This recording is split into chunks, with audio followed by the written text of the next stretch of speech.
حضرت فضیل بن ایاز بہت بڑے بزرگ گزرے. جوانی کا زمانہ تھا تو ایک خاتون سے آشنائی ہو گئی، محبت کا ربط قائم ہو گیا. تو ظاہرہ جوانی مستانی ہوتی ہے اور جنون کا ایک شعبہ کہا گیا ہے جوانی کو، اور پھر دل میں اس طرح کے رجحان پیدا ہو جائیں تو پھر وہ جنون کئی گنا بڑھ جاتا ہے. تو اس کے ساتھ وقت طے کیا اور اس کے ملنے کے لیے بے تابی کے ساتھ ان گھڑیوں کا، ان لمحوں کا انتظار کرنے لگے. خیر جب وہ وقت آیا تو اس کے گھر کی طرف چلے اور اس کے گھر کی دیوار پھلانگنے لگے تھے کہ ساتھ والے مکان سے کسی قاری قرآن کی تلاوت کی آواز کانوں میں پڑی. اور وہ پڑھ کیا رہا تھا، الم یان للذین آمنوا ان تخشع قلوبهم لذکر اللہ وما نزل من الحق. کیا اہل ایمان پہ وہ وقت نہیں آیا کہ ان کے دل اللہ کے ذکر اور اللہ کی یاد، اس کی محبت میں تڑپ اٹھیں اور وہ خوف خدا میں مبتلا ہو، اور جو نازل ہوا قرآن، اس قرآن کی محبت میں اس کے دل میں خشیت پیدا ہو. بس یہ کانوں میں پڑنے کی دیر تھی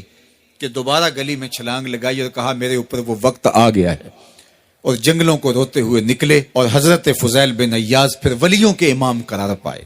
اس آیت نے ان کی زندگی بدل دی. کسی کی 30 سال، کسی کی 40 برس، کسی کی 50 سال، کسی کی 60 سال زندگی یہاں موجود لوگوں میں سے کسی کی اس سے بھی زیادہ اور کسی کی کم.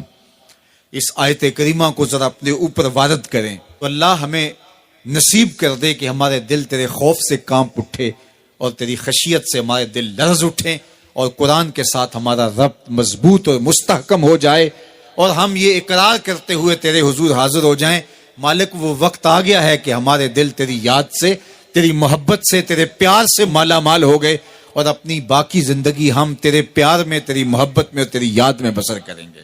حدیث پاک میں آتا ہے کہ اگر کوئی شخص اللہ کے خوف سے رویا اور اللہ کے خوف سے رونے کی وجہ سے اس کی پلکوں کے بالوں میں سے ایک بال کی جڑ گیلی ہو گئی تو قیامت کے دن وہ بال کھڑا ہو جائے گا، اللہ یا تو مجھے نکال لے یا اسے جنت عطا فرما دے.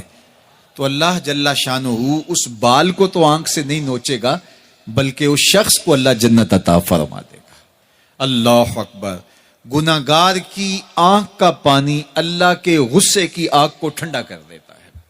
اس لیے ہمیں رونے کا کہا گیا، فَلْيَضْحَكُوا قَلِيلًا وَلْيَبْكُوا كَثِيرًا. اللہ اکبر. ارشاد فرمایا کہ تھوڑا ہنسا کرو، زیادہ رویا کرو. صحابہ کو ہنستے ہوئے دیکھا تو آقا کریم علیہ السلام نے فرمایا کہ تمہارے تک اللہ کی امان نہیں پہنچی اور تم ہنس رہے ہو. عرض کی حضور اس کا کفارہ؟ تو فرمایا اس کا کفارہ یہ ہے کہ جتنا ہنسے ہو اتنا ہی تمہیں رونا پڑے گا. میں اور آپ ذرا اپنی زندگی پر غور و تدبر کریں. ہماری زندگی میں ہنسنا زیادہ ہے یا رونا زیادہ ہے؟ سویر سے لے کر شام تک کہے زیادہ ہیں، ٹھٹھے زیادہ ہیں، مذاق زیادہ ہیں، لطیفے زیادہ ہیں، یا عبرتیں زیادہ ہیں؟ تفکر زیادہ ہے، تدبر زیادہ ہے، سوچ بچار زیادہ ہے، یاد الہی میں تڑپنا زیادہ ہے، آنکھوں سے یاد خدا میں بہنے والے آنسو زیادہ ہیں، یا غفلت سے پھوٹتے ہوئے کہے زیادہ ہے؟ مجھے اور آپ کو اپنی زندگی کا ضرور محاسبہ کرنا چاہیے. ٹھٹھوں سے، مذاق سے ہماری مجلسیں بھرپور ہوتی ہیں. ہم دن میں جتنا ہنستے ہیں کیا اس کا 10واں حصہ بھی ہم تنہائی میں بیٹھ کے اللہ کی یاد میں روتے ہیں؟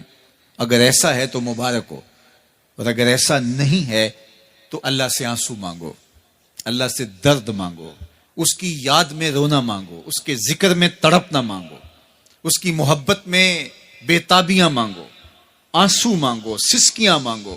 تڑپنے پھڑکنے کی توفیق دے، دل مرتضی سوز صدیق دے. اس کے حضور عرض کرو کہ مالک ہمیں تڑپ دے، ہمیں سوز و گداز دے، ہمیں کیف و سرور کی دنیا نصیب فرما دے، ہماری آنکھوں کو آنسوؤں کا جمال عطا کر دے. اور اگر ہماری آنکھوں میں آنسو نہیں ہیں، ہمارے پاس کہے ہیں، کہتے ہیں جو ہنستا ہوا گناہ کرے گا وہ روتا ہوا جہنم میں جائے گا، اور جس نے یہاں دکھ سہے، تکلیفیں سہی، آلام سہے، اس کے بدلے میں اللہ تعالیٰ اس کو وہاں راحتیں عطا فرمائے گا.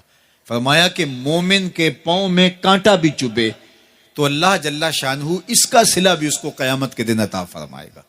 تو یہ جو تفکرات ہیں، یہ جو دکھ آتے ہیں، یہ جو تکلیفیں آتی ہیں، مصائب آتے ہیں، مشکلات آتی ہیں، اذیتیں ہمیں پہنچتی ہیں، تو اس پر صبر کرنا چاہیے اور اللہ کا شکر ادا کرنا چاہیے کہ ہم ان مصائب سے گزر رہے ہیں، ان مشکلوں سے گزر رہے ہیں. اور اگر کسی شخص کی زندگی میں دکھ ہے ہی نہیں، سکھ ہی سکھ ہیں، تو پھر وہ سمجھے کہ وہ فتنے میں مبتلا ہے. اس لیے زندگی کے اندر یہ آنے والی تکلیفیں، زندگی میں ملنے والے دکھ، اذیتیں، یہ اللہ تعالیٰ کی طرف سے ہمارے اوپر ایک انعام ہے، اور اللہ تعالیٰ جل شانہ اس کے بدلے میں ہمیں آخرت میں صلہ عطا فرمانے والا ہے. تو فرمایا رجل ذکر اللہ خالیا ففاضت عیناہ، وہ شخص جس نے تنہائی میں بیٹھ کے اللہ کا ذکر کیا، اللہ کو یاد کیا، اور پھر کیا ہوا؟ فرمایا اس کی آنکھوں سے آنسو ٹپکنے لگے. تو میرے اور آپ کے آقا و مولا نے فرمایا قیامت کے دن جب کوئی سایہ نہیں ہوگا، یاد الہی میں رونے والے کو اللہ اپنے عرش کا ٹھنڈا سایہ عطا فرما دے گا. تو یہ رونا بہت بڑی دولت ہے، یہ بہت بڑی سعادت ہے.